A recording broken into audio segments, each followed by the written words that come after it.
Hello दोस्तों, आज मैं आपके लिए लेकर आई हूँ मृत्यु के बाद हमारे आत्मा के साथ क्या क्या होता है और वे कहाँ जाते हैं। मृत्यु जीवन का अटल सत्य है, यानी जिसका जन्म हुआ है उसकी मृत्यु निश्चित है।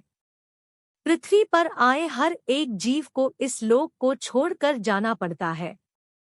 भगवान कृष्ण ने भी गीता उपदेश में आत्मा को लेकर कहा है कि शरीर नश्वर होता है और आत्मा अमर होती है।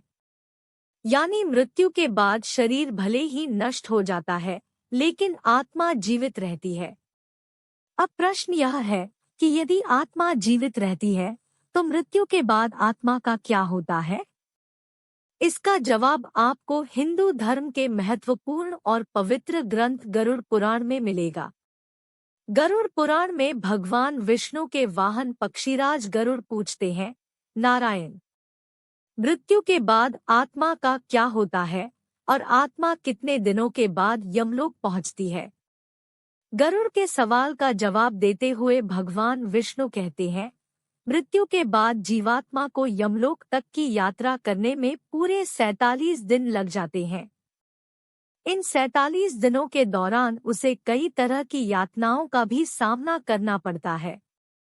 भगवान बताते हैं कि जब किसी की मृत्यु नजदीक होती है तो सबसे पहले व्यक्ति की आवाज जाती है। इसके बाद मृत्यु से कुछ समय पहले ही व्यक्ति को दिव्य दृष्टि प्राप्त होती है, जिसमें मनुष्य सारे संसार को एक रूप में देखने लगता है और इस तरह से उसके शरीर की सभी इंद्रियां शिथिल हो जाती है। जब व्यक्ति की मृत्यु हो जाती है तो यमलोक से 2 दूत आते हैं और दूतों को देख आत्मा शरीर का त्याग कर बाहर निकल जाती है। आत्मा के शरीर त्यागने के बाद यमराज के दूत आत्मा के गले में पाश बांध देते हैं और उसे यमलोक ले जाते हैं।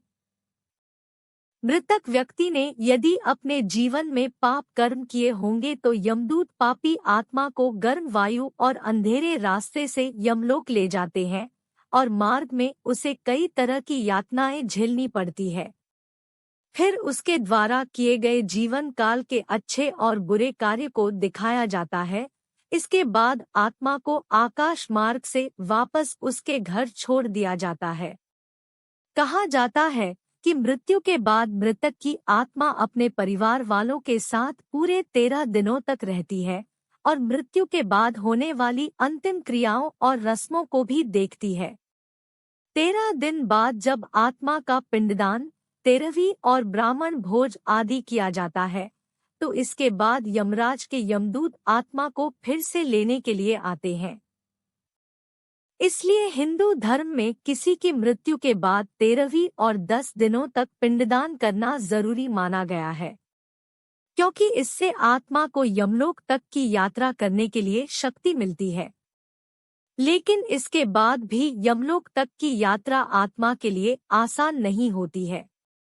जब 13 दिनों के बाद यमदूत आत्मा को यमलोक ले जाने के लिए आते हैं तो आत्मा को सबसे पहले वैतरणी नदी पार करनी पड़ती है।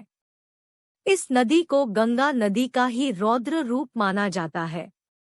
यह नदी लाल रंग की होती है क्योंकि इसमें आग की लपटें निकलती रहती है। नदी पार करते हुए आत्मा को खतरनाक जीवों का दंश भी झेलना पड़ता है। इन नदी को पार करने में पूरे 47 दिनों का समय लग जाता है। लेकिन यदि व्यक्ति ने अपने जीवन काल में अच्छे कर्म किए हों या गोदान किया हो तो उसे ये यातनाएं नहीं झेलनी पड़ती, क्योंकि उसी गाय की पूंछ पकड़कर आत्मा वैतरणी नदी को पार करती है।